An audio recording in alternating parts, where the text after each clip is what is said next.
Here, and I just learned a brand new word, so I'm going to attempt to say it correct. This is French, okay? The word is pourquoi. Now, the word pourquoi means why in French, and the book that we're going to read today is called Why is the Sea Salty? So, this is a tale, an old folk tale from Iceland. So, you're going to hear some names in this book that are foreign to us, but they're common in Iceland. So a king can wish for anything he wants, and he's going to get it.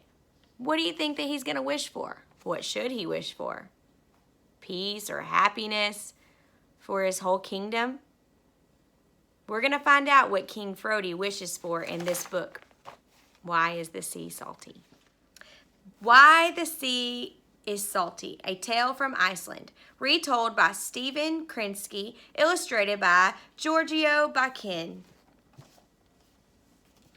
Long, long ago, the waters of the sea were as fresh as cold mountain springs. This was true all over the world, including in the far north where King Frodi ruled. As is often true of kings, King Frodi owned a great many things. Some of the things were plain and others were fancy. His most valuable possessions were 2 special millstones. The millers of the kingdom used regular millstones to grind oats and barley into flour for food. The king's millstones were bigger and heavier than the others. But what was most extraordinary about these enormous millstones was not their size. These stones did not grind oats or barley. They ground wishes. They could produce anything that was wished for as they turned. Anything. There was just one problem with King Frodi's millstones. They were so big and heavy that no one could make them turn. If the stones did not turn, they did not grind.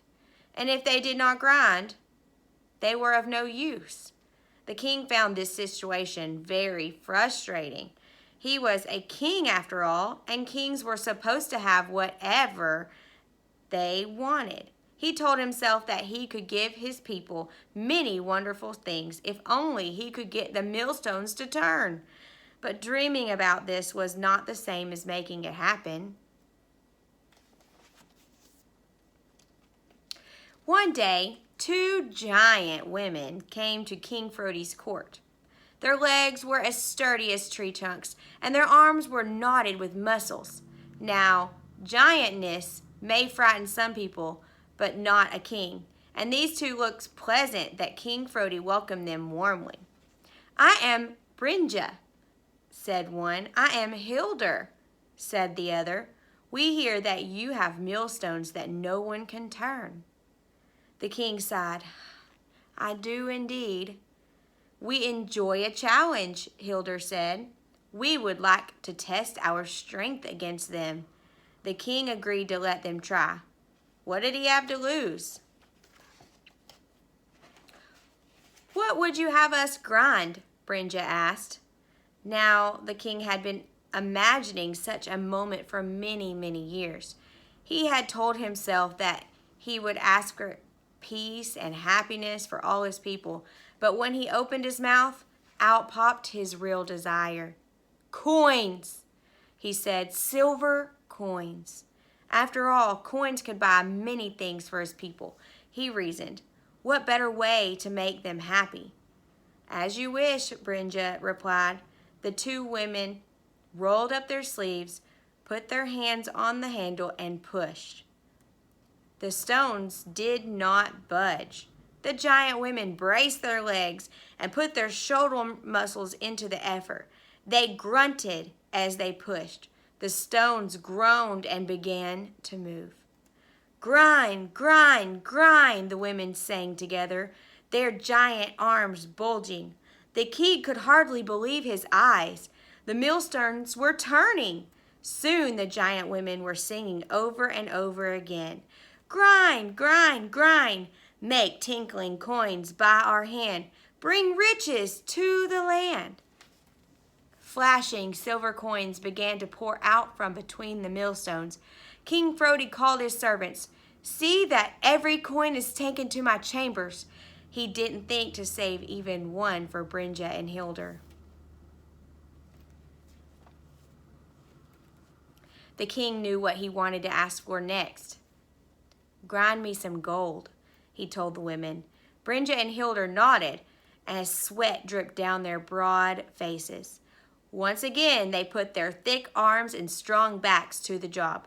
Grind, grind, grind, they sang, grains of sandy gold. Grind, grind, grind, riches to behold. Soon grains of gold were falling at the king's feet. The gold looked so beautiful as it piled up in sandy hills on the floor. The king watched spellbound as the piles grew higher and higher. The two women were very strong, but still, even they grew tired. Now the millstones moved more slowly. Your Majesty, they said, we have turned your millstones. Now we will rest. Not yet, said King Frodi as he watched the grains pouring from the millstones. He was caught up in a lust for the glittering stuff. He realized that nobody, not even a king, could have too much gold. The giants were good-natured enough. They kept working, and gold kept pouring out from between the stones. Brynja and Hildur kept grinding. It was hard work, grinding gold from wishes, even for a giant. Sweat rolled down the women's backs. Their muscles shook from their efforts. They decided they had to rest. Keep grinding, King Frodi ordered. I am the king. I will tell you when you can stop. I want enough gold to fill every room in the castle. No, wait. Even more than that, enough gold to fill my kingdom. Brynja and Hildur got very angry. No one needs that much gold, Brynja stated. If you are wise, you will let us stop now, warned Hildur. The king did not relent. Grind, he shouted. So they continued to grind, but they changed their chant. Instead of calling for gold, they called for mighty warriors. Grind, grind, grind, they chanted. Come, warriors, bring your might. Come, warriors, stand and fight. Bring your swords, your shields, your slings. Rid us of this greedy king. And soon the warriors appeared, jumping out from between the millstones in full armor. The king and his guards were no match for them, and the fight was a short one. So Hildur and Brynja got a well-deserved rest. But the warriors were not content to stay in that place for long. They loved the art of war. They decided to travel across the sea, looking for other armies to fight. They went to the harbor and took over a ship. Taking the millstones with them, they forced Hildur and Brynja along at sword point. They might, after all, need to add to their ranks. When the ship was well out to sea, the warriors turned back to the women. Show us what else you can make with these millstones, they ordered. Brynja and Hildur were sick to death of grinding, but the warriors insisted. You can grind anything you want, they said, big or small, fair or foul. You can grind salt for all we care. So that's what the women did. Grind, grind, grind, they chanted. Piles of salt, far offshore. Grind us salt forevermore. And before long, the deck was covered with a great pile of white salt. The warriors had seen enough. Stop, they ordered. But Hildur and Brynja wouldn't listen. They kept chanting and chanting. The salt kept piling up. Grind, grind, grind some more. A mountain of salt for the ocean floor. As the mountain of salt grew, the ship began to drop deeper into the water.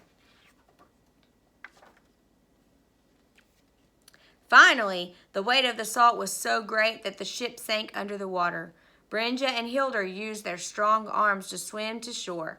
and the millstones dropped to the bottom of the sea. There, the strong ocean currents kept the stones grinding, and do so to this day, making more and more salt without stopping. And that is why the sea is salty. So what do you think? What is the explanation for why the sea is salty?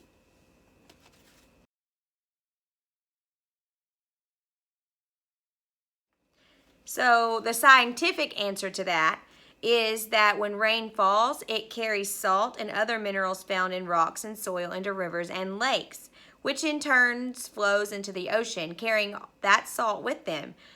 So you can decide which explanation you like better. So what is a lesson we could learn from this fictional tale? You can write your answer, or you can pause the video and tell someone in your house.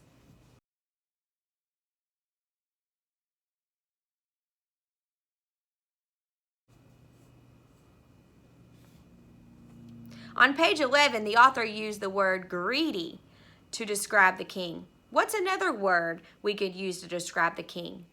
You can pause the video and write your answer or tell someone in your house.